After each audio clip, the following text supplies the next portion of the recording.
Capital inspection, the grand evaluation system for officials in the capital, conducted once every 3 years, uses 4 grids and 8 laws as the standards for promotion and demotion. Unqualified officials are demoted or even dismissed and returned to civilian life. This is a matter of future prospects, and it's easy to understand. If the opponent has a distant relative who is a censor, a single impeachment could ruin everything. The backlog of unsolved murder cases in Changle County could be used as a reason for political enemies to attack. How did he die? Su Qian asked casually. He was collecting rents in the countryside and came back in the middle of the night. He happened to encounter a burglar in his own courtyard and was killed, a colleague explained. Are there any witnesses? Su Qian asked. His wife heard the commotion and came out to check. The man was already dead in the courtyard. However, we found footprints on the outer wall. Could it be possible that an enemy disguised as a thief committed the murder? Su Qian poured himself a cup of tea, taking a few pieces of candied fruit from his colleague and dropping them into the cup. His tone was just like when he was discussing murder cases with his colleagues at the police station. We've asked his wife and children, the servants, and the neighbors. The deceased didn't have any recent feuds with anyone. Did you ask the patrolling soldiers? The Imperial sword guards said there were no suspicious people around that night. The capital has 3 city walls, the Imperial city, the inner city, and the outer city. Although there are night patrols in the outer city, there is no curfew, and the city gates are open all night. As long as the merchants make their preparations in advance and have their documents, they can freely enter and exit the city gates. This system greatly promotes the commercial trade in the capital and stimulates economic development. Su Qian nodded. So, if it was a thief, it should be someone who is very familiar with Kongping Street. How so? The bailiffs were puzzled. The thief was able to enter and exit the house at night without being discovered by the patrolling soldiers, indicating that he was familiar with the patrol routines of the Imperial sword guards. Su Qian analyzed while instinctively reaching into his pocket for a cigarette. He was disappointed to find it empty. He couldn't help but recall his days working at the police station, when everyone would gather in small groups, smoking and discussing cases. He had picked up the habit of smoking because of his close association with his colleagues. His colleagues were taken aback, looking at Su Qian. That makes sense. Why didn't we think of that?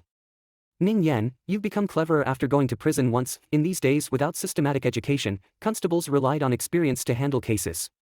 The one with the best performance would become the head constable. You didn't think of it, but Head Constable Wang surely did. Have you asked the people in the west of the city? Su Qian asked humbly. His colleague replied, we have been asking for 2 days, but haven't identified any suspects. The west of the city is a slum, full of petty thieves.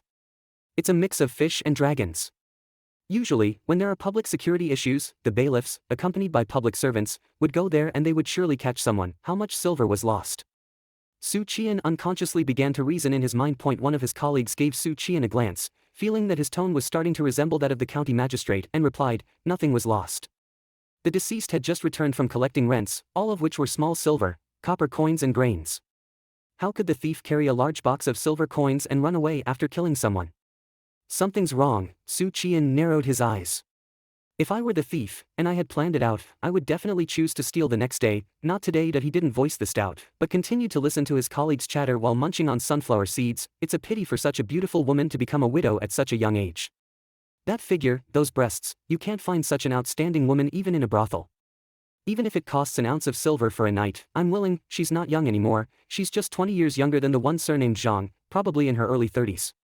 Women of this age are the least likely to remain widowed. Hearing this, Su Qian sighed. A 30-year-old woman is good. She understands the pleasures of the bed better. The taste is endless. Despite his mature words, he didn't get the approval of his colleagues. They looked at him, laughing and teasing. You, a virgin who doesn't even go to brothels, what do you know? If one wants to pursue the martial path, one must not break through the Qi training realm, and one must not lose one's virginity. Once the primordial yang is lost, it is difficult to open the heavenly gate. So Su Qian, who had been carrying the sea-stabilizing divine needle for 19 years, had not yet subdued a female demon. The back hall where the county magistrate lives, with his dark skin, looking like an old farmer, Head Constable Wang lowered his head, listlessly listening to the county magistrate's scolding. The county magistrate's surname is Zhu. He is fat and white, a man of Yan province. A third-class scholar in the 20th year of Yuanjing, he is good at currying favor, but not good at official duties. He is a scholar who lacks professional competence but is very adept at being an official. His advantage is that he still has a conscience. He is only a little greedy, not very greedy, and although he is incompetent, he does not disturb the people. His disadvantage is that he has a bad temper when dealing with his subordinates, and he is prone to swearing. Incompetent. So incompetent. Knowing that Head Constable Wang still had no leads yesterday, County Magistrate Zhu was furious. You are an experienced veteran, yet you have no clues about a mere murder case after so many days. Head Constable Wang's forehead was covered with sweat, and he felt like he was on pins and needles. With the capital inspection imminent, County Magistrate Zhu became increasingly irritable. Li Jianshi didn't dare to intervene, even though he and Head Constable Wang had been old friends for over a decade. Li Jianshi knew that the county magistrate had always wanted to be promoted. Promotion required two conditions: backing and achievements. Without achievements, only backing, it's easy to be impeached, and the position is unstable. With both achievements and backing, one can rise steadily. Where do the achievements come from? The capital inspection is an important assessment standard. A quarter of an hour later, County Magistrate Zhu took his gaze back and picked up his teacup for a sip. Official rules. Serving tea means sending off guests. Seeing this, Li Jianshi pulled at the silent Head Constable Wang, and the two left in a hurry. Head Constable Wang returned to the lounge with a gloomy face. The messy room suddenly quieted down. Everyone carefully watched Head Constable Wang. Chief, did County Magistrate Zhu scold you again?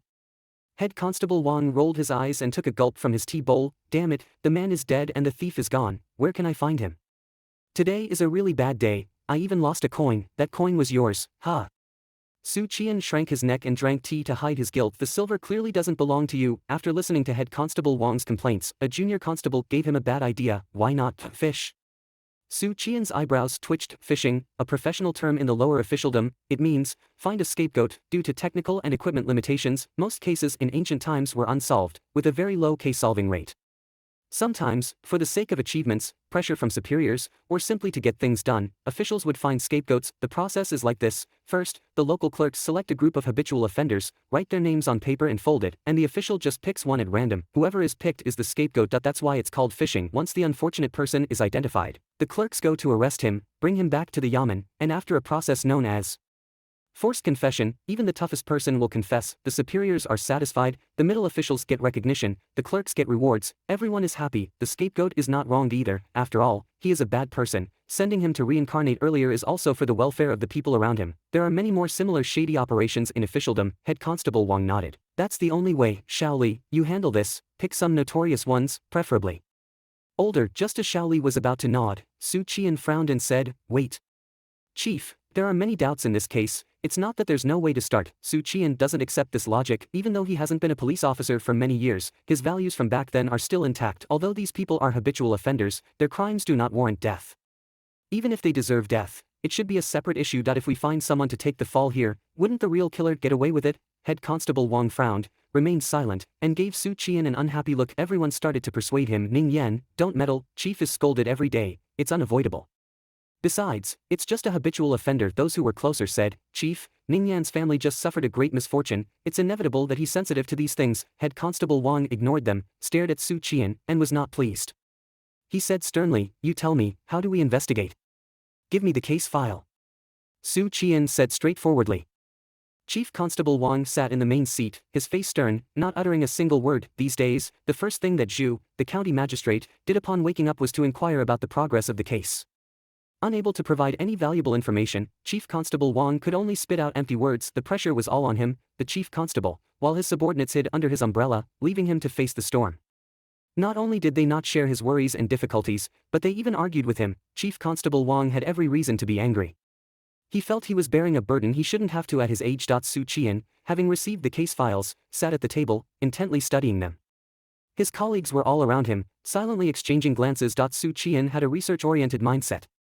The best way to appease old Wang was to solve the case. Failing that, they could always invite old Wang to enjoy himself in the Peach Blossom Cave.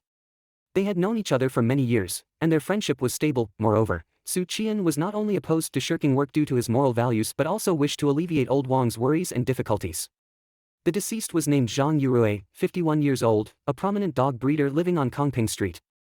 He owned several hectares of fertile farmland in the suburbs of Chengdu County and 3 shops in the capital, selling silk, rouge, and general merchandise respectively. His first wife died early, and he married a good woman 20 years younger than him. Zhang Yurui had an only son, left behind by his deceased wife, and no other children. 20 years younger, an old stick in a new hole, pear blossoms suppressing begonias. Qi'an muttered in his heart. So, as long as you work hard to make money, your future wife is still in kindergarten. 4 days ago, Zhang Yurui went to the countryside to collect rent and rushed back home around the tiger hour, 3 to 5 a.m. His wife, who was asleep in the room, suddenly heard a scream. When she went out to check, Zhang Yurui was already dead in the courtyard.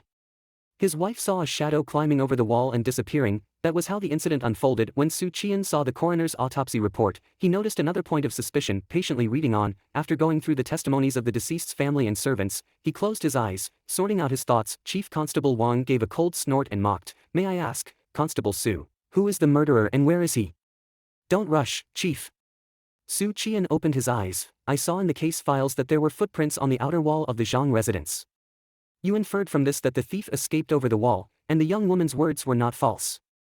Chief Constable Wang grunted in agreement. The footprints are facing outward, so they were left when the culprit was fleeing, Su Qi'an said. Is there a problem?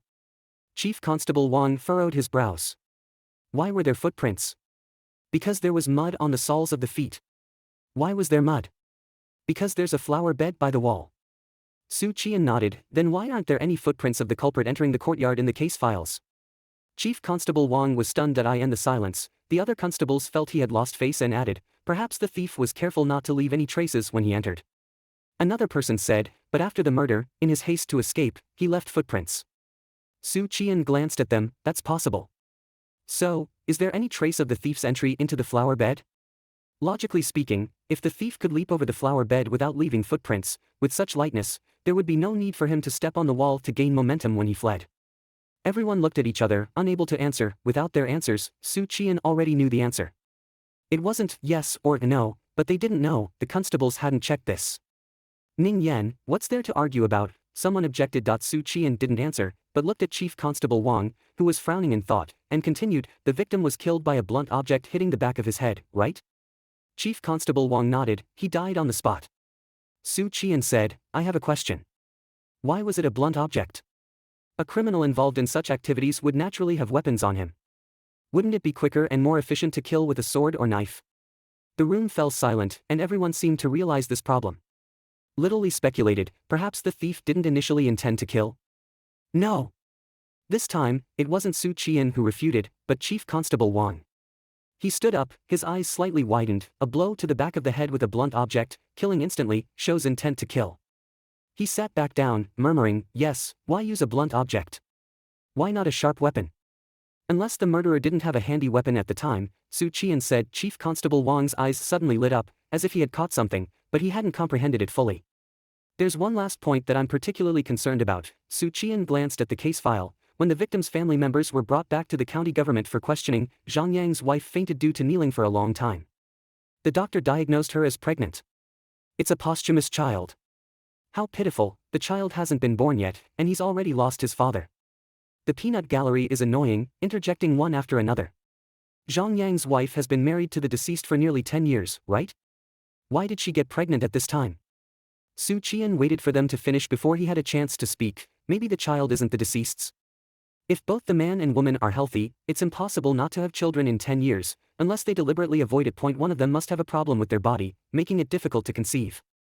And with the ancient technology for treating infertility, although it's not completely impossible, the success rate is definitely low. Chief Constable Wang's breathing suddenly became heavier. Ning Yan, explain clearly, explain clearly. Su Qi'an took a sip of tea to moisten his throat. Perhaps this is not a burglary case, but a case of adultery and murder.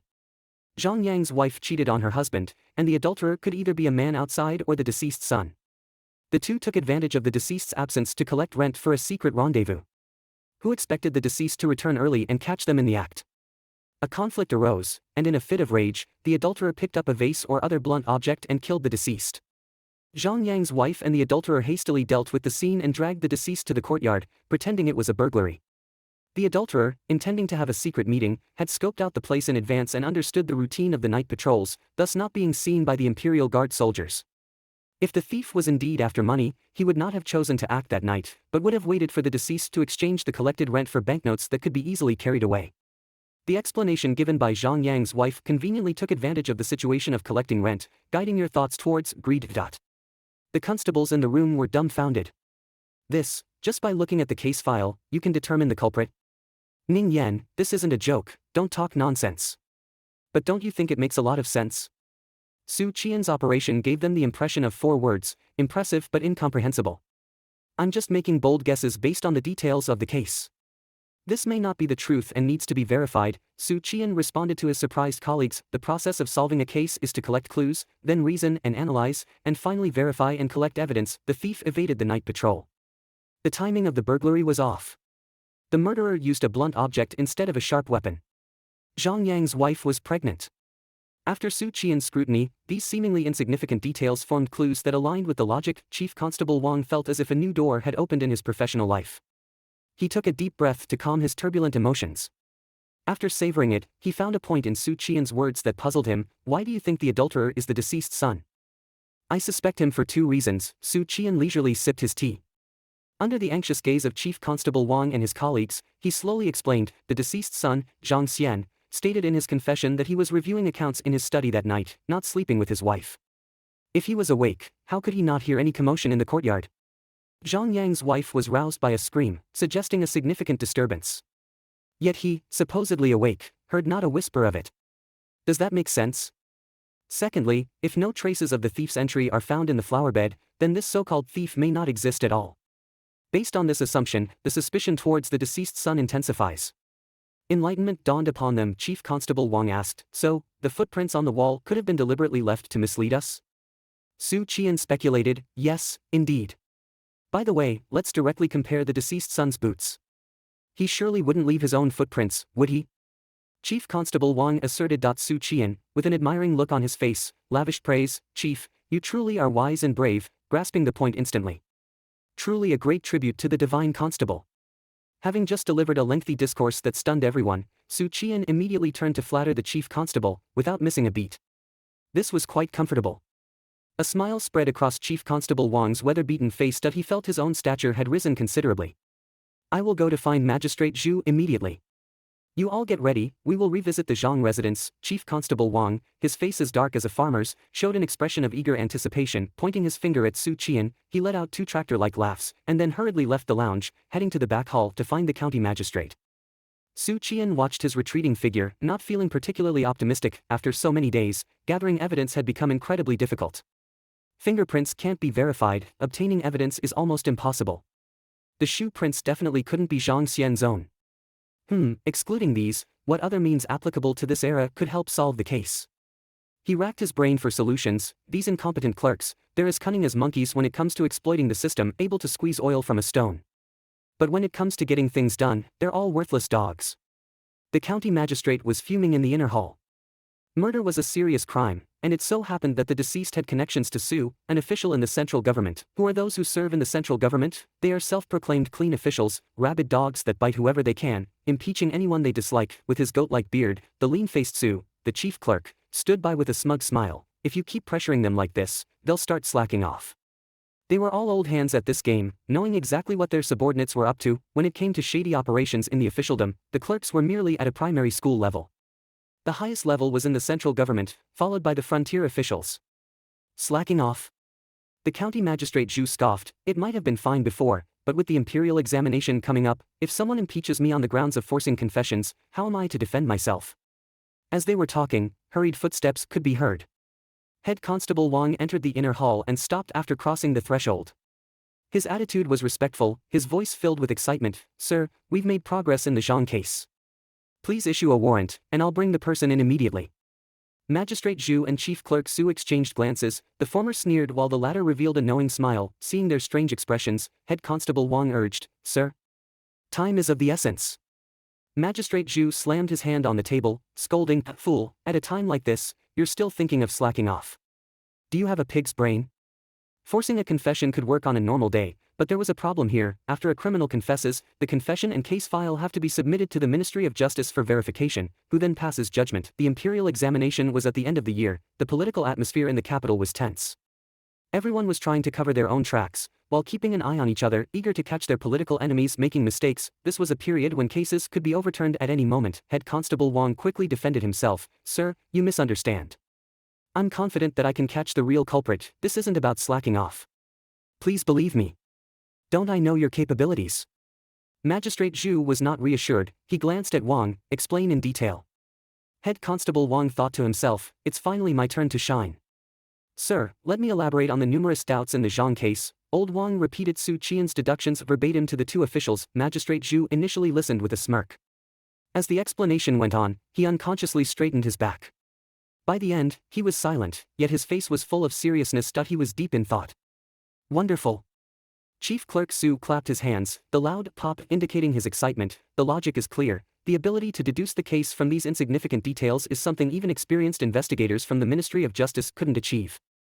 Even though it still needed verification, but this line of reasoning undoubtedly provided a direction for the confused officials at the county government. Head Constable Wang smiled, "You flatter me." Magistrate Zhu sneered, "Tell me, who taught you?" Head Constable Wang hesitated slightly, suppressing his desire to take credit, and honestly said, "It was Su Qi'an." Su Qi'an wasn't a live streamer, and this wasn't about the live streaming platform, Kuaishou. In this context, Kuaishou refers to the clerks. Su Qi'an. Magistrate Zhu was the first to react, "So it's him."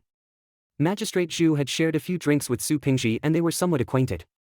Some years ago, Su Pingji paid 20 taels of silver to secure the cushy position of a clerk for his nephew. In the Great Feng dynasty, official positions could be passed down to sons. A secure job as stable as a rock.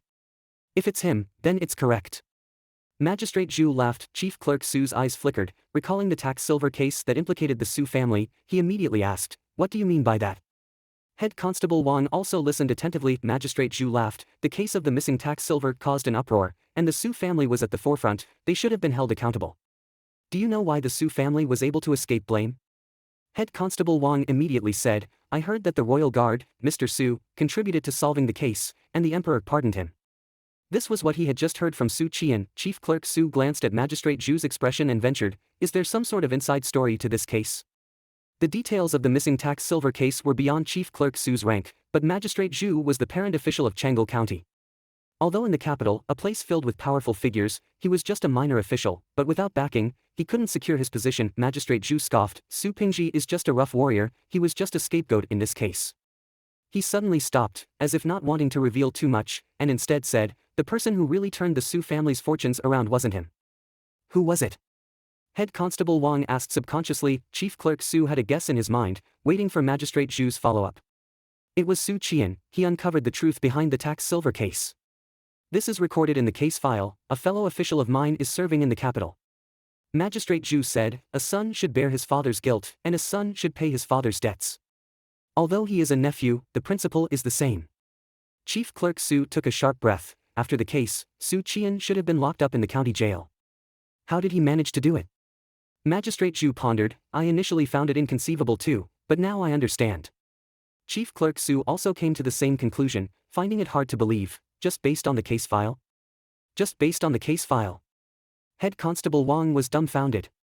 He occasionally heard about such insider stories from the three high-ranking officials above him. What he found hard to believe was that Su Qi'an had played a significant role in the tax silver robbery case, saving the Su family. Head Constable Wang thought, "This doesn't make sense." Back then, this lad had just arrived, he was simple and stubborn, only knew how to work hard, a real greenhorn. How could such a greenhorn suddenly become so adept at solving cases? When Head Constable Wang returned to the rest area with the warrant, Su Qi'an was asleep on the table. He had thought about too many things last night and only managed to fall asleep after midnight. As someone was about to wake Su Qi'an, Wang immediately stopped him, lowering his voice, "Let him sleep." He casually picked two people. "You guys come with me to the Zhang residence." Three clerks, each with their own assistants, a total of 9 people, quickly left Chang'an County office. The assistants were temporary workers, a type of corvée labor, composed of common people. They didn't receive a salary, nor were they provided with food and accommodation, but they had a redeeming feature. They didn't have to take the blame. Su Qi'an was awakened by the sound of majestic voices. He wiped the drool from the corner of his mouth and headed to the main hall of the county office. He estimated that the person had already been brought back, and the county magistrate was interrogating him in the hall. In the hall, County Magistrate Zhu sat high behind the official desk, with the clerk and the bailiff by his side. Below the official desk, on both sides stood the bailiffs, and in the middle knelt 2 people, a young man in a blue robe with a cloud pattern, and a beautiful woman in a purple dress. The woman looked terrified, while the young man was relatively calm. Bang! County Magistrate Zhu angrily hit the gavel, loudly saying, "Who is in the hall?" The woman instinctively looked at the young man, and the young man gave her a reassuring look, straightening his back. "I'm a commoner, Zhang Xian." The woman said in a soft voice, "I'm a common woman, Yang Zhenzhen." Magistrate Zhu shouted, "You too, how did you kill Zhang Yorue? Confess honestly." The woman trembled in fear, her long eyelashes quivering, her face filled with terror. Young man Zhang Xian was shocked. "Sir, why would you say that? How could I kill my own father?" County Magistrate Zhu asked, "Where were you at the time of the incident?" "I was in the study." "Why were you not sleeping with your wife?" "I was checking the accounts." "Do you have anyone to vouch for you?" "At that late hour, where would I find a witness?" Zhang Xian's answers were clear and calm, either he was innocent or he had prepared his answers well in advance. Based on his own logical reasoning, Qi'an was leaning towards the latter possibility. Although he didn't have an alibi, there was also no evidence to prove that he committed the murder. Reasoning was one thing, but without solid evidence, one is innocent until proven guilty. The magistrate turned to look at the woman and said, "Zhang Yang, I ask you, you've been married to Zhang Yerue for 10 years without any children. Why are you pregnant now? Be honest, did you have an affair with your stepson and plot to kill your husband?" Zhang Yang was startled and cried, "Sir, I've been wronged. I've been in poor health and have been taking care of myself every day for the past few years. I finally conceived my husband's child. Sir, how can you accuse me of murdering my husband based on this?" She started crying. How could the truth be revealed through such an interrogation? Qi'an watched the beautiful woman for a moment and had a good idea. Bang! The county magistrate Zhu once again furiously slammed the gavel, shouting loudly, "You said after seeing the shadow kill and climb over the wall, why is it that today our constables found no footprints or trampled flowers and grass under the wall during their search?" Madame Zhang Yang was taken aback, her beautiful almond-shaped eyes rolling around in surprise. This, Zhang Xian immediately retorted, "Sir, how would my mother know how the thief entered the house? If the constables of the county government can't find it out, you can't blame my mother and me. God damn, mother and son, please don't insult these two words. She's your stepmother." Qi'an couldn't stand it anymore. Zhu, the county magistrate, was outraged. Such a glib tongue. "Guards, bring the torture." The interrogation process in those days was roughly like this: questioning, torturing, and in the absence of evidence, this was the only way. Therefore, forced confessions often occurred, but there was no other way. The difficulty of obtaining evidence was great, and there was a lack of equipment and professional skills. Thus, torture became an indispensable procedure. There were pros and cons. Zhang Xian shouted loudly, "Sir, are you trying to force a confession? My uncle holds a position in the Ministry of Rights. Aren't you afraid of being impeached?" The so-called uncle was actually a distant relative outside the 5 degrees of kinship. However, despite the distant blood relation, the relationship was close because the Zhang family often delivered benefits to that distant relative. Zhu, the county magistrate, twitched his eyebrows at this pointed remark. He knew the Zhang family had a bit of a background. "You dare to threaten me, guards, flog him 20 times." 4 Yamen runners stepped forward, 2 of them using sticks to cross and hold his neck, the other 2 pulling down Zhang Xian's trousers. The Yamen runners began to exert force, the sound of the flogging echoing throughout the court. Zhang Xian screamed in agony. Zhu, the county magistrate, kept a straight face. 20 flogs weren't enough to make a man confess to murder, 50 might. But it could also kill him. Moreover, even if Zhang Xian confessed, once the case was handed over to the Ministry of Criminal Justice, Zhang Xian might still have a chance to turn the case around. Don't forget, he has a relative in the Ministry of Rights. That time, he might end up wearing the hat of forced confession, taking advantage of the gap when Zhang Xian was being flogged on the ground. Qi'an gestured to the follower standing next to Zhu, the county magistrate. The follower hesitated for a moment, then quietly stepped back a few steps before jogging over. "Pass a message for me, ask the magistrate to adjourn for now. I have an idea," Qi'an whispered. "What idea can you have?" "Don't talk nonsense and get me involved." The follower looked skeptical. "Anyway, you can't get a result from the trial. The magistrate is in a difficult position right now, he'll agree. I'll buy you a drink later," Qi'an said. "All right." The follower quickly walked to the front of Zhu, the county magistrate, and whispered a few words in his ear. Zhu, the county magistrate, immediately turned his head to look in Qi'an's direction. He pondered for a moment, withdrew his gaze, and banged the gavel. "Take both of them into custody for now. Court is adjourned." In the inner court, Zhu, the county magistrate, took a sip of the hot tea brought to him by the maid. Having been in the system for several years, Qi'an, who had only a half understanding of the rules of officialdom, immediately picked up his own cup of tea and took a small sip. "Su Ningyan, what idea do you have?" Qi'an was surprised by the attitude of Zhu, the county magistrate, which was surprisingly gentle and devoid of officialdom. In his impression, Zhu, the county magistrate, was never so polite to the clerks in the county yamen. Could it be that after crossing over, everyone is more attractive? I can give it a try. Without torture? Of course. Zhu, the county magistrate, became even more curious and put down his teacup. "Tell me about it. You wouldn't understand game theory even if I explained it."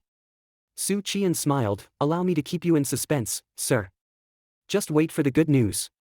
In the quiet cell, Yang Jinjin was brought here, her watery eyes moving around, feeling uneasy. She had thought that the clerk would make things difficult for her, but he had just brought her here and left.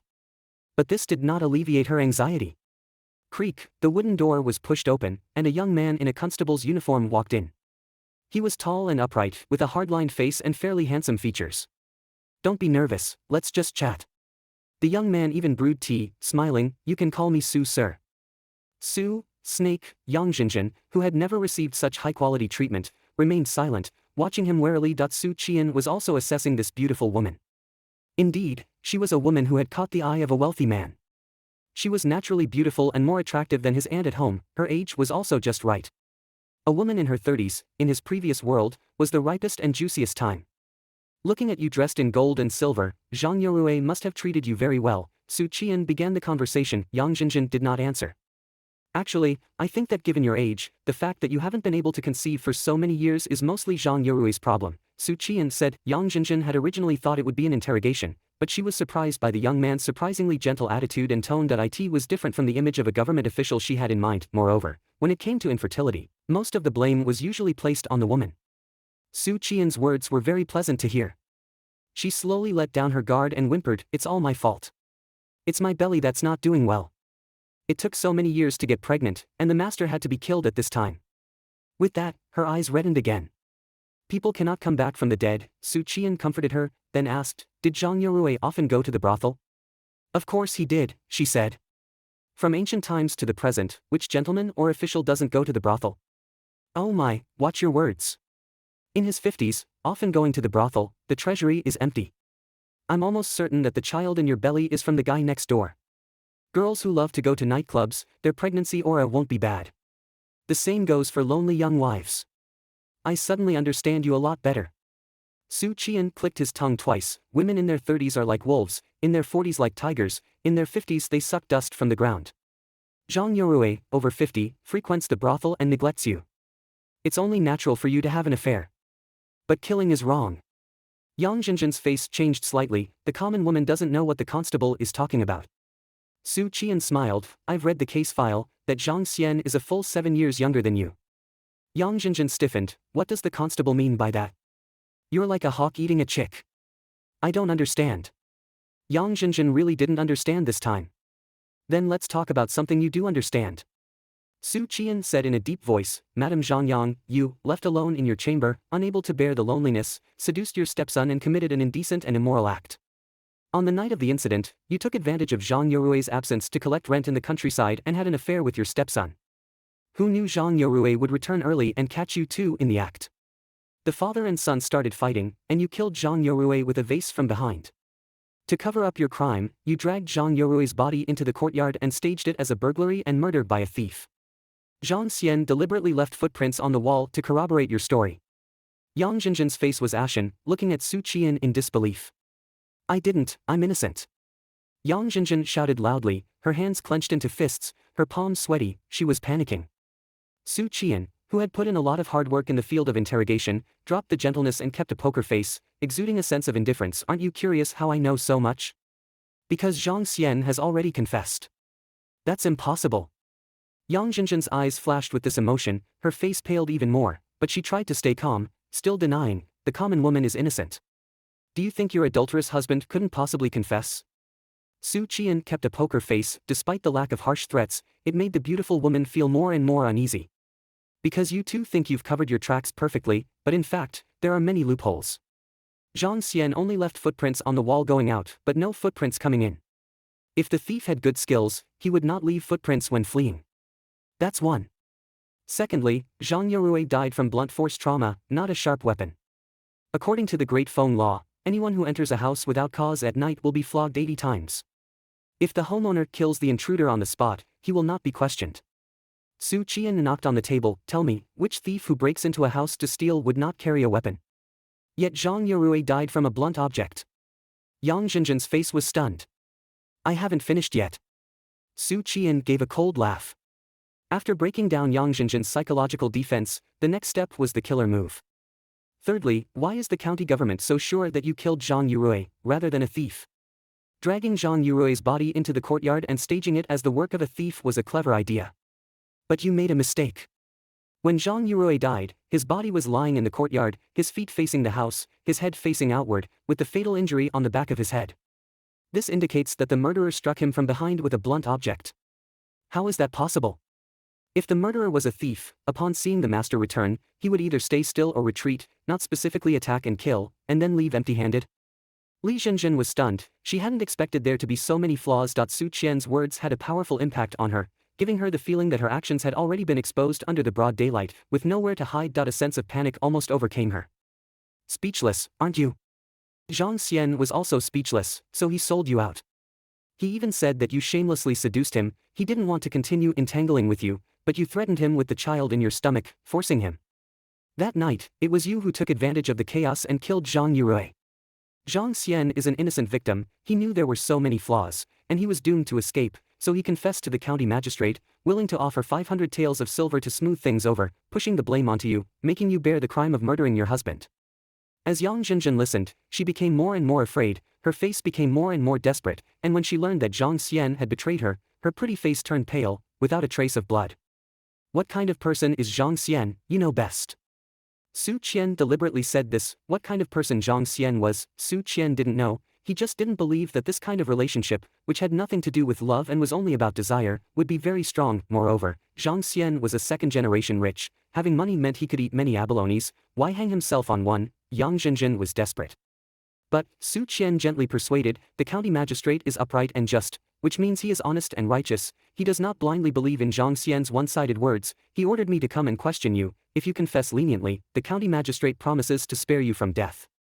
Yang Zhenjin suddenly raised her head, her eyes full of tears, as if she had grabbed a life-saving straw. She cried out, "Really?" Su Qian nodded, "Really?" Seeing that he had finally shaken Yang Zhenjin's mind, Su Qian immediately opened the door and called in the court clerk who was waiting outside to record the confession. Yang Zhenjin's psychological defenses were shattered, and she told the truth in detail. She did have an affair with her stepson and was pregnant with his child. However, it was a bit different from what Su Qian had just said. It wasn't her initiative. The process of her hooking up with Zhang Xian can be summarized in 8 words. Stepson, please respect yourself. Stepson, please move on. Zhang Xian had long coveted the beauty of his stepmother, took advantage of her loneliness, seized the opportunity, and made his move. Yang Zhenjin half resisted and half accepted.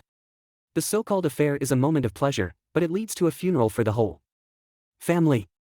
After the incident that night, a conflict arose between the father and son, and Zhang Xian accidentally killed his father with a vase. In order to escape punishment, he and Yang Zhenjin conspired to frame it as a thief's murder. Unfortunately, the two of them were ordinary people, not professionals, with too many loopholes, and they ran into Su Qian, a tough nut to crack. After the record was taken last night, Su Qian and the court clerk left the cell. The old court clerk, who had been working in the county government for more than 20 years, was impressed by Su Qian's cunning tactics. A gentleman should be viewed with new eyes every 3 days. I have been working in the county government for half my life and have never encountered someone who handles cases like you.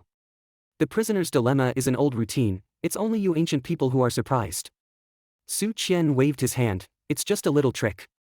He chose Yang Zhenjin as the breakthrough point, taking advantage of her ignorance of the law, long hair but short knowledge, which was the most appropriate description for women of this era. Just now, during the county magistrate's trial, Su Qian observed for a long time and found that Yang Zhenjin was weak and indecisive. So he had this idea. What he just said to Yang Zhenjin was a lie. According to the law of default, adultery, murdering her husband, women are dismembered to death, adulterers are beheaded in public.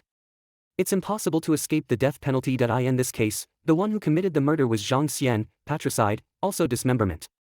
Su Qian has no opinion on how a patricidal beast dies. He just thinks that Yang Zhenjin is an accomplice, and the crime is not deserving of death. This point conflicts with the legal view he cultivated in his previous life. Every era has its rules. Going with the flow is the way to survive. Su Qian told himself in his heart upon seeing Yang Zhenjin's confession. Zhang Xian was unprepared and could no longer argue, and confessed in despair. Su Qian took the 2 confessions to the inner hall. The county magistrate Zhu had a cup of tea in his left hand and a roll of book in his right hand, looking down. Seeing Su Qian come in, he put down the book and tea. How? Su Qian put the 2 confessions on the table, glad to fulfill the mission. The county magistrate Zhu immediately grabbed the confession, shook the paper, and after careful review, he slammed the table in anger. Scoundrels, scoundrels. Old Zhu felt that his 3 views as a scholar were challenged. After the anger, he looked at Su Qian again, and his impression of this youngster was very good. Ning Yan, the official will remember your merit, good ability. It's all due to the good guidance of the adults. I have learned some tricks by observing and emulating. Su Qian threw a flattery over. The county magistrate Zhu was greatly pleased. At the beginning of the morning, Wang, the head of the arresters, said he would treat everyone to a drink and took 8 fast hands to the tavern. The silver-based stable prices, a tale of silver can book a lavish dinner in a big restaurant, let alone a tavern. Because of his miraculous reasoning and even more astonishing interrogation, Su Qian became the protagonist. Even Wang, the head of the arresters, asked him about the process of interrogation. That woman has a weak character and can't stand a scare, it's actually not a big deal. Su Qian was an old hand, never boasting about himself, not alienating from the masses. But Wang, the head of the arresters, and his colleagues listened with great interest, feeling like they had opened the door to a new world. They eagerly toasted Su Qian. After 3 rounds of wine, the topic among the gentlemen inevitably turned to places like brothels and bars. In this aspect, Wang, the head of the arresters, became the protagonist. He patted Su Qian on the shoulder. Ning Yan, tonight I will take you to have fun in the bar, to break the ice. Everyone laughed ambiguously, knowing that Su Qian was a novice. Is the head of the group treating us? That's quite a few taels of silver. Wang, the head of the arresters, refused, not treating. Su Qian said solemnly, I'm not that kind of person. If I lose my virginity, I won't be able to reach the Qi training stage in this lifetime. Speaking of the traditional culture of the brothel, it contains quite deep knowledge. Su Qian listened attentively and made a summary in his heart. The bar is a brothel, targeting the common people. The brothel is more high-end, the customer group is businessmen and high-ranking officials. Isn't this just a hair salon and a club? In the Defeng dynasty, when it comes to brothel culture, you can't avoid the Ministry of Music. The women in the Ministry of Music are really beautiful. Wang, the head of the arresters, sighed. They are all the families of officials who have committed crimes, each one of them with delicate skin. They can pinch out water. At the beginning of the year, I went in with the county governor to have fun. I was lucky to see Miss Fuxiang. She was beautiful as a flower. Wang, the head of the arresters, had a look of amazement on his face. Who is Miss Fuxiang? Little Li asked. Head, did you sleep with her? Fuxiang is the courtesan of the music bureau. If it wasn't for the fact that she already had a patron that night, I would have slept with her. Wang, the head of the arresters, boasted. How much silver for one night? Su Qian was curious. 30 taels. Su Qian handed him a handful of peanuts. Head, eat some peanuts, you're drunk. This is gold inlaid with jade. 30 taels of silver can buy several young girls to play with at home. From ancient times to the present, the only unchanging inferiority of mankind is to drive up the price. Only a brain-dead would go to the music bureau to sleep with a courtesan. Today is the Gengzi year, Bingshu month, Jiawu day. What a mess. Had it been before, I would certainly be in the fog. Fortunately, I have inherited the memory of the original owner. By my estimation, it should be the year of the rat, October 18th in the Gregorian calendar. Well, I'm going to start keeping a diary, since I'm not exactly a respectable person anyway. Uncle Air was right, I need to change my way of life. In this shitty society, climbing too high is not necessarily a good thing. There are plenty of high-ranking officials who had their properties confiscated in ancient times. What kind of person can live a comfortable life? After some research, I concluded it's the middle class, richer than the average person, yet not involved in high-level struggles. It's okay to suffer a little in everyday life. People in this class have the most comfortable lives. By the way, I found a coin on the market today. October 19th, the weather is cloudy. I must have money. The only thing more reliable than silver in this world is gold. Although merchants have no status, it's a case of no pain, no gain.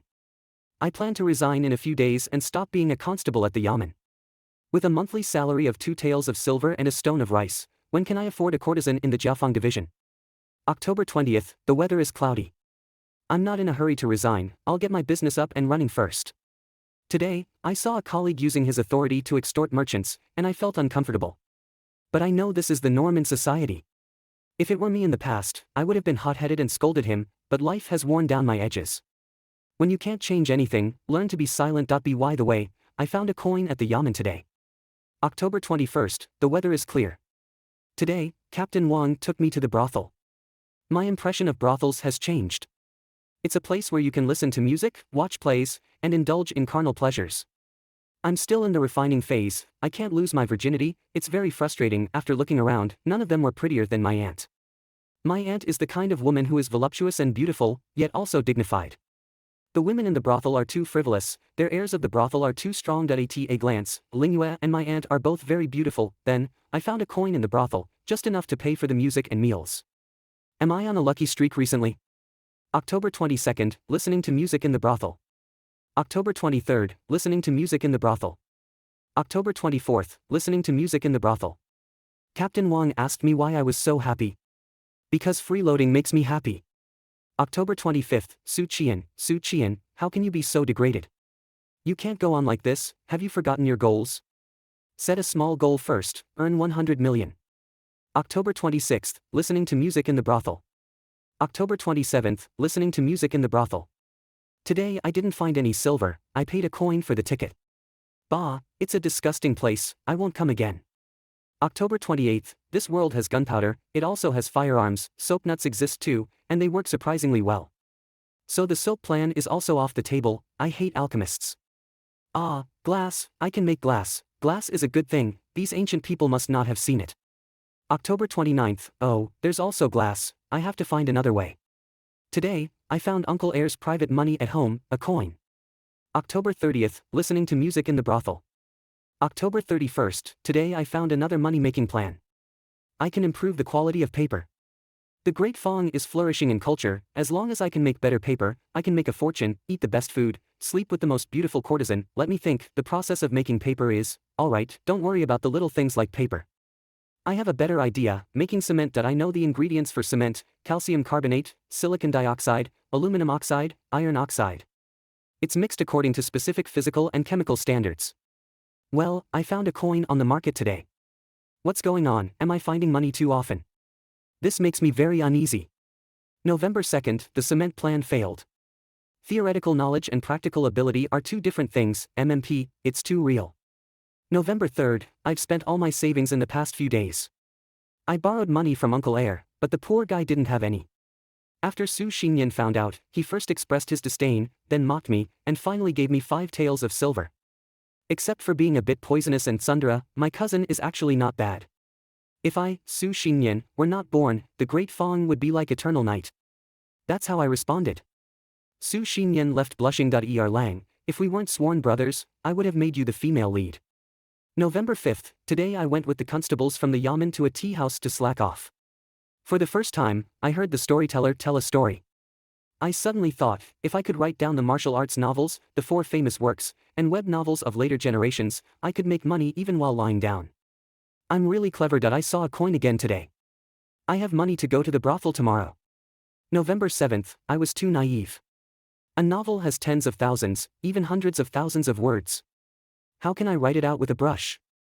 I can make charcoal pencils, but I can't remember the content of the novels. I've been here for 10 days and accomplished nothing. I'm going to explode. November 8th, the weather is rainy, just like my mood right now.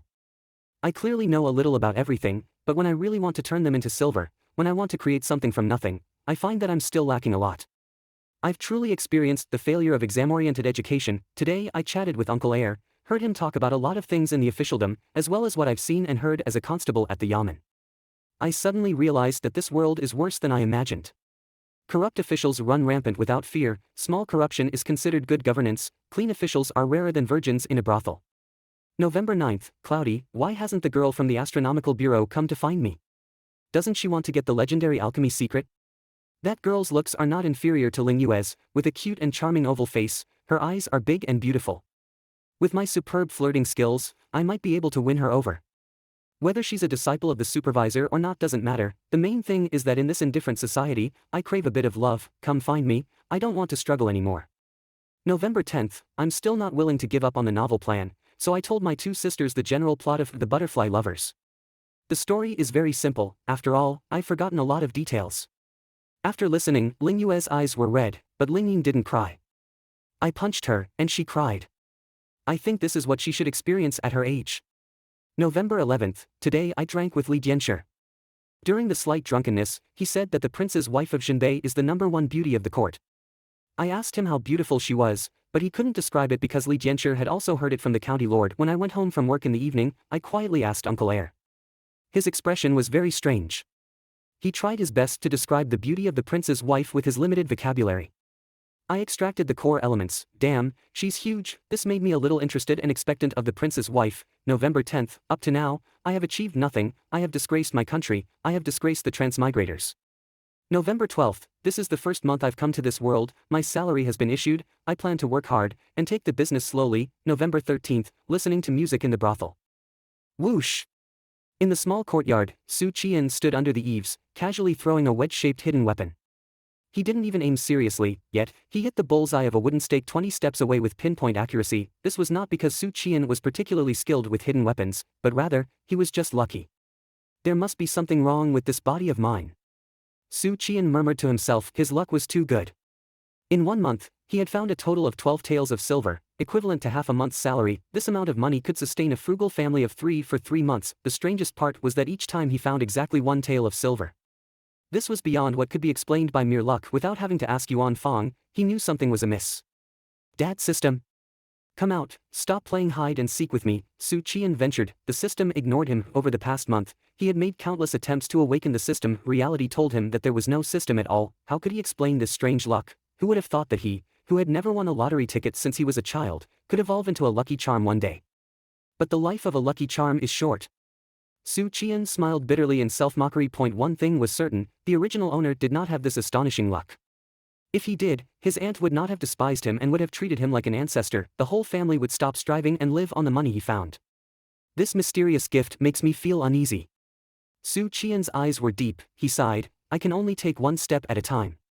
Today was a day off. Su Qian vaulted over a 10-foot-high wall to go to his second uncle's house for breakfast. The small courtyard where he lived was originally occupied by an old steward of the Su family, separated from the main house by just a wall. After the old steward passed away, the courtyard was left empty, until Su Qian had a falling out with his aunt and moved here in a huff. The original owner was stubborn, and usually cooked his own meals. His second uncle would occasionally bring wine and food over the wall to have a few drinks with his nephew. The current Su Qian saw no need to pay for the original owner's stubbornness. He couldn't get out of bed to make breakfast himself. Eating out would be a waste of money. Isn't it more enjoyable to listen to music in the brothel, mainly because he could watch the young ladies swaying their hips in their thin skirts? Inside the hall, his aunt, dressed in a dark red wide-sleeved dress, saw Su Qian come in, snorted, and lowered her head to drink her porridge. His aunt was not a daughter of a wealthy family. Her father was a scholar, barely considered a scholarly family. Influenced by her parents, she was quite reasonable. Having just received her unlucky nephew's favor, she couldn't bear to drive him away. As for this, don't bully the young and poor nephew who now smells so good, she just turned a blind eye. Little Bean was standing in front of a round stool, with her breakfast on the stool, 3 meat buns, 2 fried dough sticks, a stack of small dishes, and a large plate of white porridge. Brother. She mumbled. Where is Xiao? Su Qian asked. Xiao is the name of Su Xian Yen. A name is a supplement to a word. He's locked in his room writing poetry. Su Pingji said. Su Qian sat down, and Louis brought him a bowl of white porridge, 6 meat buns, a stack of pickled radishes, and a bowl of tofu brain. A martial artist at the refining stage has a much larger appetite than an ordinary person, and for an uncle at the Qi refining stage like him, his food intake is not much different from an ordinary person. I can only half fill my stomach. Su Qian glanced at Little Bean and smiled. Ling Yin, can you share a meat bun with your big brother? Everyone looked at him. The little girl at home didn't care about anything, but she cared about food. Whoever tried to grab food from her bowl, she would fight to the death. No.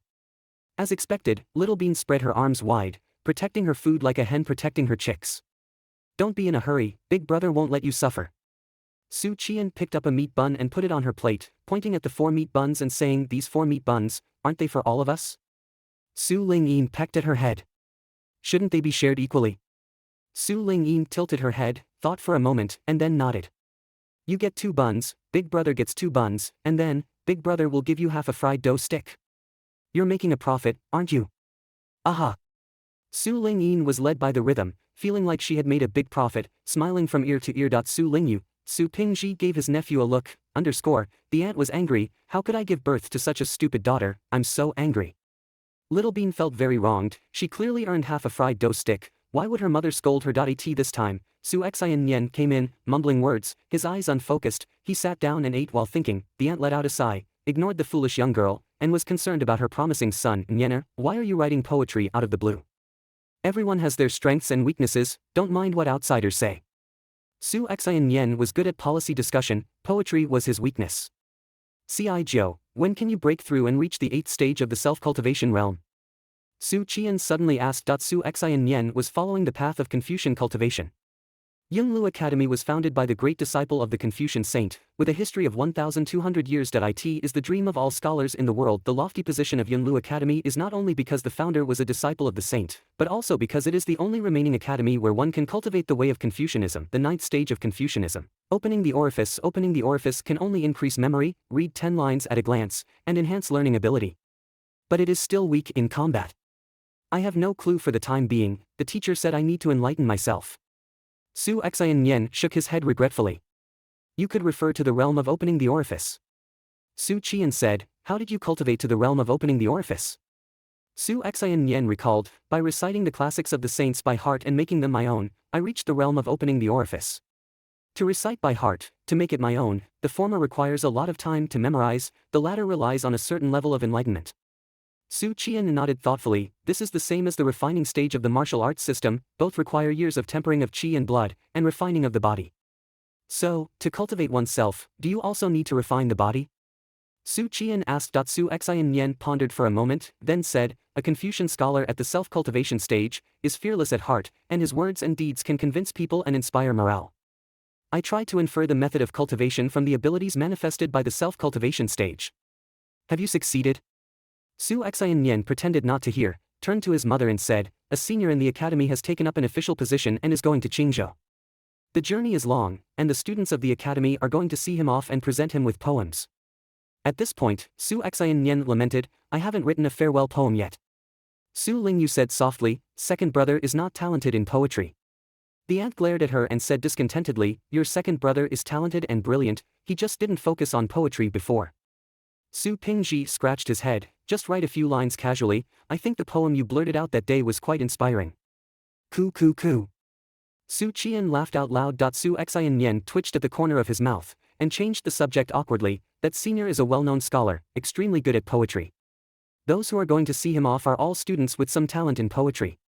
In addition to their respect for the elder, they also have the intention of networking. If we can win the favor of that predecessor, the benefits would be numerous. That's possible, he's finally thinking about networking. Su Xian Nian is proud and arrogant, always talking about a gentleman's friendship is as light as water and a gentleman makes friends but does not form cliques. After experiencing this crisis, he finally realized the benefits of py trading. As a big brother, Su Qian is very pleased. The person who can make the poetry deficient second young master go out of his way to make friends must be a big shot. The aunt was worried, what should we do? Su Xian Nian helplessly said, Mother, articles are naturally formed and occasionally obtained by clever hands. Poetry is the same. After saying this, he lamented, if I had made friends with this literary predecessor before, perhaps I could have saved you from the prison and not be helpless. The aunt immediately looked worried, she cared about her son's future more than anyone else. True scholars have integrity, giving silver and gifts won't work, they must be interested in you, feel that you are worth making friends with, and look up to you. Su Pingji frowned, your grandfather was also like you, only good at writing articles, without any talent for poetry. The aunt was not convinced, what do you mean by that? Is it my father's fault? Xian Nian's ability to pass the exam is all thanks to my Li family, because he takes after me. Look at Ling Yin, she takes after you, and she hasn't even started her enlightenment yet. Su Xian Nian and Su Lingyu resemble their mother in appearance, making people jealous with their good looks. Su Lingyin, this little bean, has features like her father, so she looks cute and simple. Uncle Su was speechless. Su Qian disagreed, Auntie, you're wrong, according to you, are you saying that our Su family's genes are stupid? The aunt didn't understand what genes were, she laughed coldly, if you were good at studying, you wouldn't have gone to learn martial arts. Given that the second young lord, with his bad temper, is thinking of initiating PY, the status of the academy senior should not be low. The second young lord's network is my network is still my network, I have to help him. Su Qian had a flash of thought, considering the masterpieces from his previous life that could be used as farewell poems. Although I don't plan to mix in the Confucian forest, why not take advantage of the resources to gain benefits? Soon, he had an idea in his mind and locked onto a poem. The essence of poetry and verses lies in the usage of tone patterns. As long as this principle remains unchanged, even in a different world, the knowledge of poetry and verses that Su Qian acquired from 9 years of compulsory education still has its place. Su Xinyan gave him a glance, lifted his chin and recited, there's a bird in the sky, and a bug on the ground. The bird swoops down, and the bug reincarnates. Pfft. Su Lingyue covered her mouth and chuckled softly. But upon receiving a fierce glare from Su Qian, she lowered her head with a blush on her face, such a sharp tongue, I really want to hit him. Su Qian's mouth twitched. This was a poem written by the original host when he was 10 years old, taught by his aunt's father, the scholar grandfather. Once, the scholar grandfather tested their poetry, and this miraculous poem was born. The aunt sneered, Ningyan, it's not that I look down on you, but the Su family has only produced one scholar seed in Yener. Your uncle and nephew's handwriting is like the crawl of insects. You can't even write well, yet you want to write poetry. The aunt curled her lips, her disdainful expression was full of charm. Uncle Air felt somewhat embarrassed, coughed and said, Ningyan, the matters of scholars, we should not interfere. Today is a day of rest, shall we two play a game in the yard? The implication was that the boy should stop making a fool of himself. He didn't understand the matters of scholars and was embarrassing not only himself but also causing his father to be ridiculed by his wife. Thousands of miles of yellow clouds obscure the sun. Su Qian said indifferently. The aunt rolled her eyes and lowered her head to eat porridge. Uncle Air wiped the oil stains from his little daughter's mouth. However, Su Xinyan frowned. A single sentence didn't reveal much, but the fact that Su Qian could write such a neat 7-character quatrain was surprising. The north wind blows, the geese snow in disarray.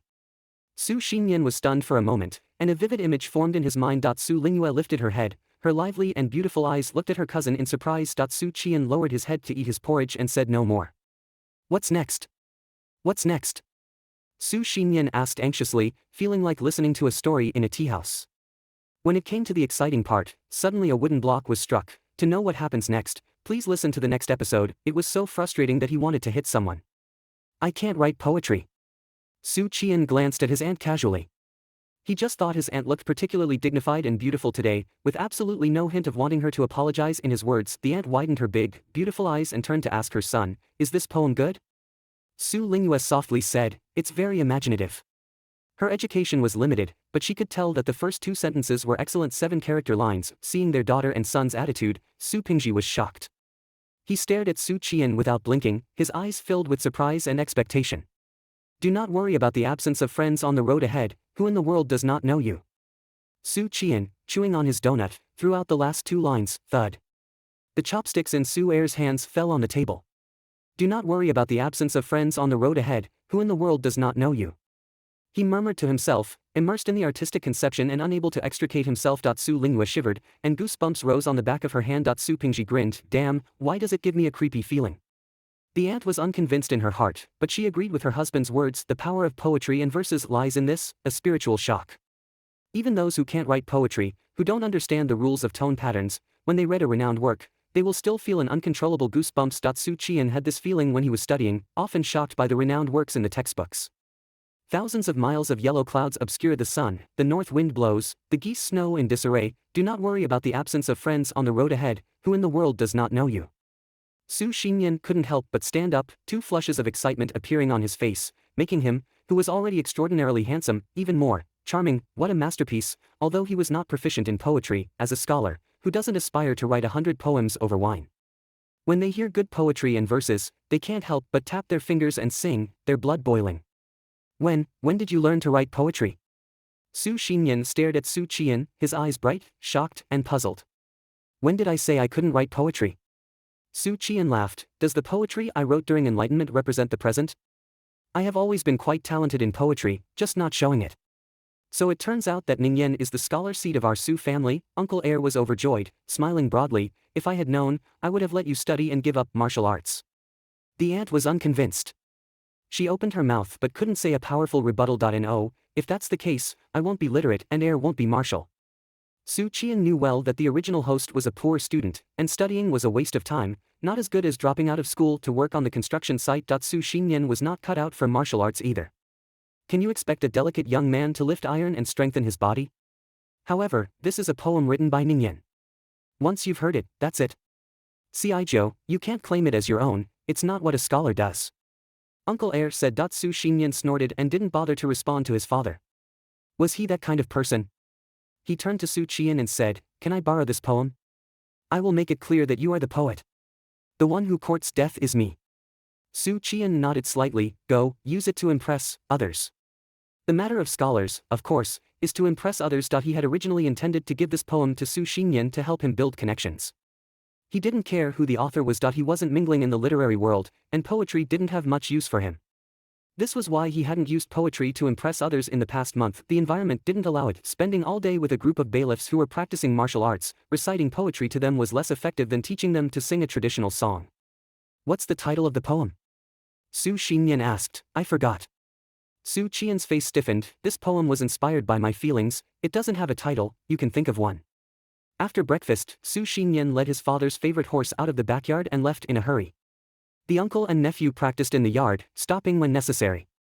Not bad, your skills have improved. If you want to advance further, you must enter the Qi training realm, but Qi requires the interaction between heaven and earth to be born. Uncle Air took the sweat towel handed over by the servant and wiped his face. In addition to medicinal baths, you also need a master in the spiritual refining realm to open the heavenly gate for you. Otherwise, you will never be able to enter the Qi training realm in your life. The spiritual refining realm is the 7th rank in the martial arts path. What are you trying to say, Uncle Air? Su Qian wiped his sweat.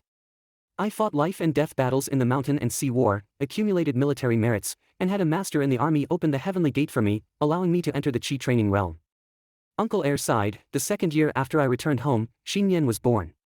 Now the world is relatively peaceful, and you don't even have a chance to accumulate military merits. How can you train in Qi? If you don't train in Qi, can't you start a family? Ningyan, I'm getting old. My only wish is to see you get married and have children. That's the only way I can face your deceased father. Let's take it one step at a time. Su Qian perfunctorily said that in addition to accumulating merits, there are other ways to advance, which is to spend money. Medicines and masters can be solved with silver. Martial artists are forbidden by law, so the government strictly controls the number of martial artists. It is explicitly stated that masters in the spiritual refining realm are not allowed to open the heavenly gate for anyone privately. If they want to open the heavenly gate for their children, they need to report to the government. However, the bureaucratic atmosphere of the Great Feng dynasty is extremely poor, corrupt officials are rampant, and the authority of the government is gradually weakening. Even if they dare not openly defy the law, many masters in the spiritual refining realm are still looking for trading partners in the black market. Su Qian works hard to make money because he has the idea of using silver to replace merits. Otherwise, if he's stuck in the essence refining realm, what's the use of this iron rod? The aunt led her 2 daughters over, stood under the corridor eaves, and called, "Master, it's a warm day, why don't you take Lingyin and Lingyue out for a walk?" Uncle Air frowned. "I have something to do. Isn't today a day of rest? I've arranged to have a drink with my colleagues, and I'll be leaving soon. How about letting Ningyan take them out to play?" The daughters of scholarly families are usually kept in boudoirs and can't casually go out to shop. The Su family is a martial family, without so many strict family rules. Su Qian turned to look, and his gaze met the clear and bright eyes of the young girl. The girl, who was even more beautiful than the blue surpassed the blue, pursed her lips, looked somewhat shy and introverted, and lowered her head slightly. "I happen to be free." Su Qian nodded, thinking back. "The last time I took my 16-year-old sister out shopping was during the golden years, when I was 18. Of course, the sister back then couldn't be compared with Su Lingyue. In the outskirts of Kyoto stands the sheep pavilion. Several luxurious carriages are parked next to the pavilion. The countryside is swept by a biting cold wind, and the rolling hills are of a light brown color. The sun hangs languidly in the sky, bringing a warmth in the early winter days that rivals that of a pear. The Purple Sun Scholar of the Cloud Deer Academy is about to take office. For the Cloud Deer Academy, whose influence in the officialdom is gradually waning, this is a great joy. The teachers of the academy sing praises. The students are delighted, all feeling a sense of pride, believing that their time to shine is just around the corner. Inside the pavilion, 3 elderly men sit, drinking tea. One of them, dressed in a purple robe with white hair at his temples, is the protagonist of this farewell. Yang Gong, also known as Ziqian and titled the Purple Sun Scholar, was the top scholar in the 14th year of Yuanjing. He retired the following year and returned to the Cloud Deer Academy to study. Over the next 22 years, he became a world-renowned scholar. He should have had a better future. A position in the cabinet and a rank as prime minister was within his reach, yet he left the officialdom at his peak. As for this, there are various rumors in the literati circle. Some say he offended the emperor and had to retire. Others say he offended the current prime minister, was outmaneuvered, and had to leave in disgrace. But no matter what, 22 years later, he finally emerged again. He is going to Qingzhou to take up the post of governor. A true grand official. The identities of the other two are also not low, not to mention their status in the Cloud Deer Academy. Their reputation outside alone is no less than that of the Purple Sun Scholar. The one in the grey robe with a goat beard is called Li Mubai, a grandmaster of chess, once hailed as the best chess player in the world. 5 years ago, he played 3 games with Wei Yuan, the Duke of Wei, lost all 3, angrily smashed the chessboard, and never played chess again. The one in the blue robe is called Zhang Shen, a master of military strategy. His book, 6 Treatises on Military Strategy, written in his early years, is still a must-read for military officers and generals. He is the only military strategist in Defeng that can be compared with Wei Yuan. Outside the pavilion stand a group of students who are here to see him off. All of them are promising students of the Cloud Deer Academy. Su Xinyan is among them. Master Purple Sun is finally emerging. If we can get his recognition, our future in the officialdom will surely be smooth. A familiar classmate whispered, "Su, have you prepared your poem?" "My brother prepared it for me, and it's half of a 7-character quatrain." Su Xinyan looked at the pavilion and said indifferently, "I prepared half hastily. Yongshu, you are too utilitarian." A 7-character quatrain has a strict form, requiring the number of words in each line to be uniform, composed of 8 lines, each line with 7 characters, 2 lines forming a couplet, 4 couplets in total. Su Qian gave him only 2 couplets of the 7-character quatrain. When Su Xinyan asked about it after dinner, his cousin dodged the topic and didn't give him the last 2 couplets. This is not being utilitarian. The sea of learning is like the sea of officialdom, hard work is the boat and striving is the oar. The friend said, seemingly knowing that Su Xinyan is not good at poetry, so he didn't ask more. Yongshu is right, the officialdom is corrupt nowadays, the clerks are in collusion with the corrupt officials to exploit the people, and there are natural disasters every year. If we want to change the situation, we need to be more flexible. Another student joined the conversation. The student called Yongshu nodded and looked at Su Xinyan. You always say that poetry is a trivial matter, but even if you write a good article, who will remember you after decades? But poetry can be passed down through the ages. Poetry is indeed a trivial matter, it can't govern a country, it can't benefit the people, it's just a show of elegance. Su Erlang was about to say this, but considering that he was now preparing to use this show of elegance to please the old predecessors, he swallowed his words and responded vaguely with a hum. Yongshu looked at him in surprise, he didn't argue back. The grandmaster of chess, Li Mubai, sighed, Brother Yang, if you had half of their cleverness back then, you wouldn't have wasted more than 20 years. The Purple Sun scholar smiled. That's not right, the master of military strategy, Zhang Shen, laughed and drank his tea. Brother Yang is ambitious, he is paving the way for the establishment of fate. Hearing this, the Purple Sun scholar sighed, in the end, I was still pushed out of the officialdom by others. It's not your fault, those people from the Imperial Academy won't let our Cloud Deer Academy turn over. Humph, a bunch of villains who only know how to flatter the superior and oppress the inferior, and play with power, have ruined the world in less than 200 years. This involves a very interesting history. Confucianism originated from the sage, the White Deer Academy, as the academy established by the sage's eldest disciple, claimed to be the orthodox of Confucianism. And it is indeed the case, but 200 years ago, due to the dispute over the national classics, it was completely abandoned by the emperor at the time. At this juncture, the White Deer Academy produced a traitor, at least that's how the White Deer Academy sees it. That traitor was originally a teacher at the White Deer Academy, he took this opportunity to set up his own school, pleased the emperor with the idea of preserving the heavenly principle and eliminating human desires, and with the support of the emperor, he established the Imperial Academy and became a master of a generation. Since then, the Imperial Academy has replaced the Cloud Deer Academy as the main channel for officials of the court. The dispute over the orthodoxy of Confucianism has thus continued for 200 years. The Purple Sun scholar said solemnly, I am going to open up territory for the White Deer Academy and lay the foundation in the officialdom.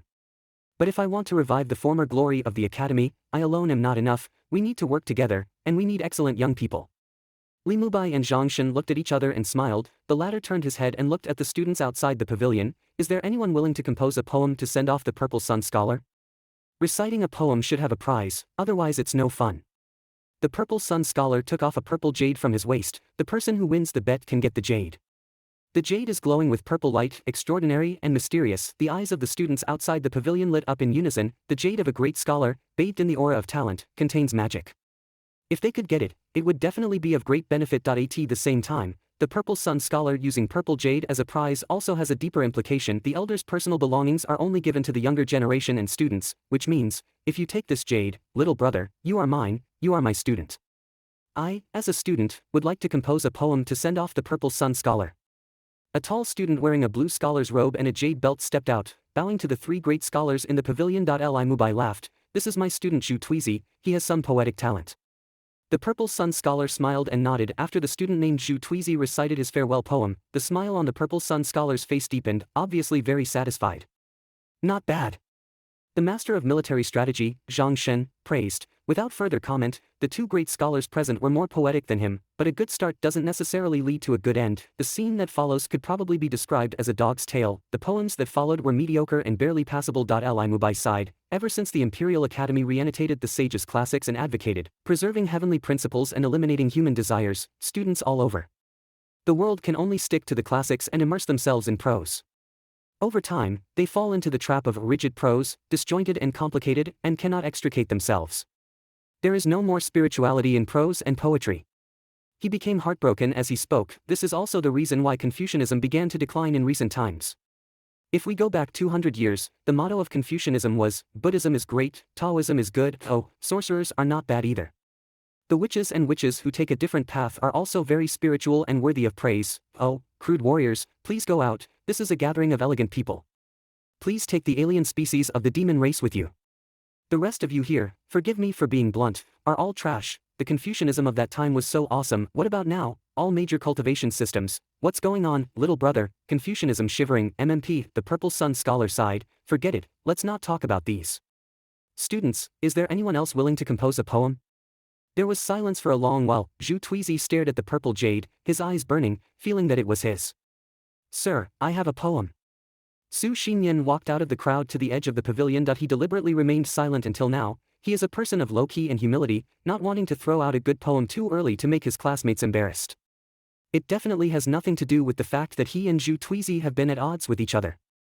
Su Xiaojiu, my student, is well versed in military tactics, a promising talent indeed, introduced Zhang Shen, a renowned military strategist. For someone who was not adept at composing poetry, this statement lingered in his heart. Zhang, the master, was somewhat perplexed, wondering why you would come forward if you couldn't write poetry. Zhu Tuizi, who thought he had the jade pendant in the bag, heard a voice. He was alert at first, but upon seeing it was Su Xianyan, he didn't pay much attention. He just glanced at him. They had been classmates for several years, and while they didn't know each other inside out, they had a good measure of each other's strengths and weaknesses. Su Xianyan excelled in strategizing, had some accomplishments in military tactics, but his poetry was hardly fit for refined taste. The jade pendant is still mine. The student's eyes fell on Su Xianyan. He basked in the attention of the crowd, his demeanor revealing an air of superiority as he gazed at the lukewarm sun hanging in the sky. 1,000 miles of yellow clouds obscure the white Sunday. Li Mubai, the Grand Master of Go, nodded and stroked his beard. This line was simply a description of the scenery, but it expressed a broad-mindedness. The north wind blows, geese and snow flurry. It was the onset of winter, and though the snow hadn't arrived yet, it wasn't far off. This line wasn't an exaggeration. At dusk, in the heavy snow, amid the howling of the north wind, a lone goose could be seen in the distant sky. The imagery was instantly vivid. These two lines painted the backdrop beautifully, perfectly fitting the farewell scene. Zhang Shen was incredibly surprised. He scrutinized Su Xianyan closely.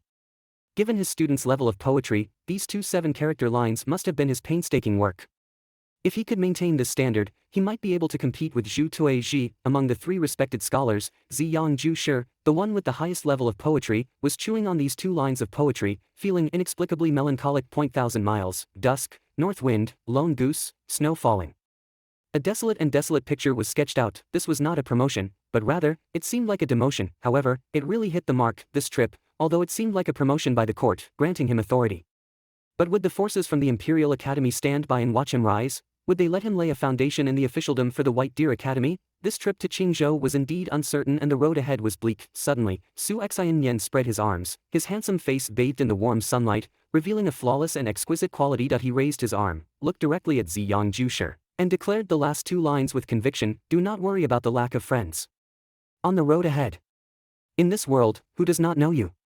Inside and outside the pavilion, it was suddenly silent. After a while, everyone present felt goosebumps. Zhu Tuizi slowly turned his head, staring blankly at the proudly standing Su Xianyan. Do not worry about the lack of friends on the road ahead, who in this world does not know you? Li Mubai clapped his hands in excitement. Brilliant. The first 2 lines exuded a melancholic atmosphere, but the last 2 lines turned the tide, enlightening and inspiring. Zhang Shen looked at Su Xianyan in silence. Ziyang Shi, who was good at composing poetry, was still engulfed in the artistic conception of this 7-character quatrain, his mind swaying. Good poem, a good poem indeed. He murmured. Why is it only half a poem? Zhang Shen, the renowned military strategist, couldn't help asking when he saw his student didn't continue. Su Xianyan twitched the corner of his mouth. This poem is only half a poem. Only half a poem? The scholars present immediately widened their eyes, finding it hard to accept this. Who writes only half a poem? Is he even human? No matter, even half a poem is enough to astonish the world. Ziyang Shi calmed down and smiled deeply. Su Xiaojiu, does this poem have a title? No. Su Xianyan maintained his arrogance, not knowing how to explain. Only by maintaining a superior posture could he prevent further questioning. Don't worry, Ziyang Shi's smile widened. This poem is for my farewell, right? Su Xianyan nodded. Why don't I think of a title for you? Li Mubai, the Grand Master of Go, and Zhang Shen, the renowned military strategist, suddenly understood his intention and their hearts soured. How about Mianyang Pavilion Farewell to Yanggong to Qingzhou? The esteemed scholar looked expectant. Acceptable. Su Xianyan unconsciously responded arrogantly, then realizing his lack of respect, he added, it's entirely up to you, sir. Shameless old thief. Humph. The 2 scholars became even more sour. This is fate. Ziyang Shi laughed heartily, and as he prepared to board his luxurious carriage, he left a suggestive remark, such a talent should not be hidden. Chun Jing, Jin Yan, what do you think? The 2 scholars didn't know whether they really didn't understand or were pretending not to, and they silently saw off Ziyang Shi. When the carriage was far away, Li Mubai suddenly grabbed Su Xianyen's hand and took him aside. "See, Joe, I suddenly have the desire to take on a disciple. I have nothing to do today, why don't you take me to meet your brother?" Zhang Shen was taken aback and said, "See, Joe, if you and your brother both become my disciples, it would be a great story."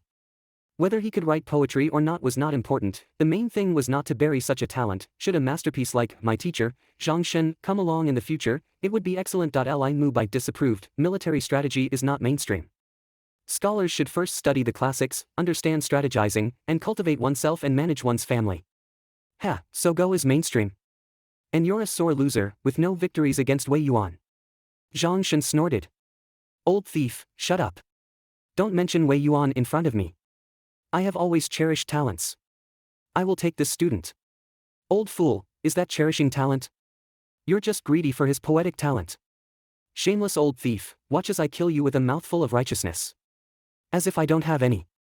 Su Xianyen felt his scalp tingle. The students in the distance were shocked, not knowing what was going on, as the two scholars began to argue hotly, even showing signs of getting physical.